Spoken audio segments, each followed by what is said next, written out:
Welcome. In this session, we'll linearize a nonlinear least squares problem so that we can derive two algorithms. One is the Gauss-Newton iteration, and the other is the Levenberg-Marquardt algorithm. Let's have an insight. So let's consider that the optimization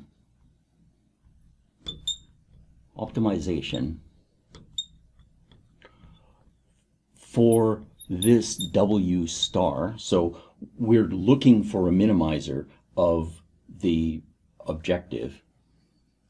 The optimization for this is an iteration.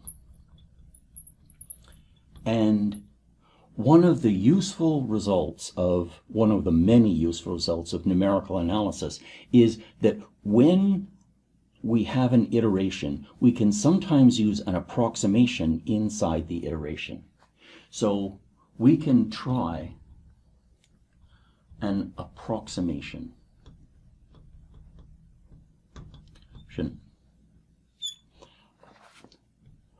of each of these model functions that has the same vector argument. So what I'm saying is that we could approximate this, and one of the ways that we could do it is we could use a truncated Taylor series. So we could say that this value is approximately, let's take this and let's expand it around some fixed value. So let's say it's some W0. And then we would add the gradient 1 form of the function at this W0 times the vector argument minus the expansion point. And when we take this 1 form times this vector, we get a scalar. This is a scalar. Things will work out. So this will give us an approximation. So then let's suppose now that we've approximated the model, let's approximate the residual error. So we'll approximate residual error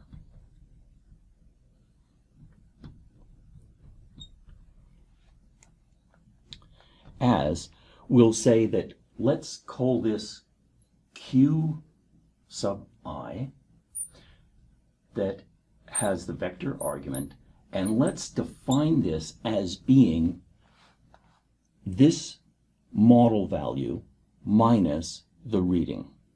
So that would be GI minus YI, and let's expand this out, and we can then say that that is GI at some particular expansion value plus the gradient 1 form of the ith model evaluated at that expansion point times the argument minus the expansion point, and then we subtract the reading for that model. And this then allows us to have a new objective, and that the objective of the approximation. So this is not the objective that we had in the previous session. This is the objective of the approximation. Now we'll use a lowercase f, and we will define this as being the residual error of this approximated value at the argument squared. This now lets us get the Gauss-Newton derivation. So we will abbreviate. Let's put those abbreviations over here. Let's abbreviate, and this is only so that it's a little more convenient for us when we're writing. Let's say that J sub k we will, for this session, define as the Jacobian of the original model's G evaluated at our kth estimate of the minimizer, and we'll abbreviate the true residual at the true residual vector at k, and we will define that for this session as being the residual vector when we compute it at the kth estimate of the minimizer. So the Gauss-Newton method, Gauss-Newton algorithm, is steepest descent. So steepest descent for, and this is for the lowercase f, that is for the objective of the approximation. And this iteration is wk plus 1, so the k plus 1 estimate is the kth estimate, plus this is the kth Jacobian transpose times the kth Jacobian inverse times the kth Jacobian transpose times the residual error at the kth iteration. Let's make a brief observation here. This is by construction a symmetric matrix, and if the Jacobian is full rank, then this is a symmetric positive definite matrix. If the Jacobian is not full rank, this may be a symmetric positive semi-definite matrix. So if it's symmetric positive semi-definite, then it's not invertible. The rank of this depends in a complicated way on the behavior of the models G at some particular point. This difficulty was observed by Levenberg in 1944 and was solved in matrix form by Marquardt in 1963. Part of the delay was that Levenberg was working under a United States military contract, and 1944 was during the Second World War. So there are shortcomings to this, and that is, let's call them difficulties or challenges. Difficulties are poor convergence,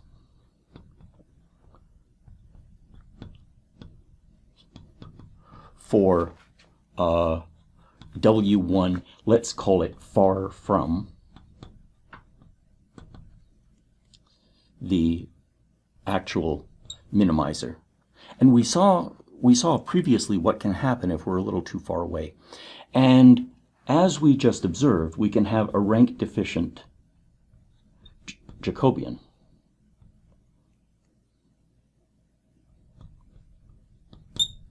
So at iteration k, this Jacobian might be rank deficient. The Levenberg-Marquardt algorithm is an elegant solution to this.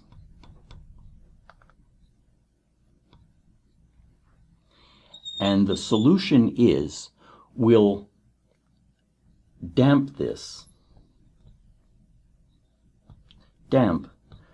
with a value that is usually written as the Greek letter lambda, that is greater than or equal to 0. And the Levenberg-Marquardt algorithm it looks very, very similar, but it has a very different behavior numerically. This is the k plus 1 estimate of the minimizer is the kth estimate of the minimizer plus we take the kth Jacobian, transpose it, multiply it by the kth Jacobian, and we have the transpose of the Jacobian times the residual computed at iteration k.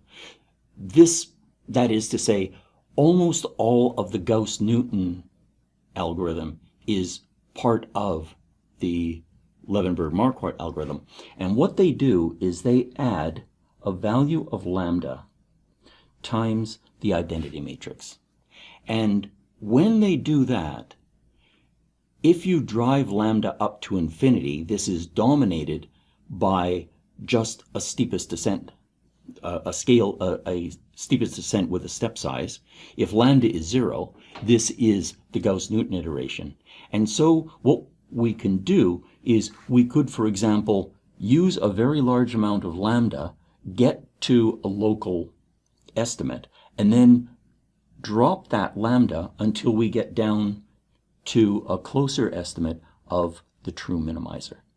So this result, the Levenberg-Marquardt algorithm, is widely used in data analysis.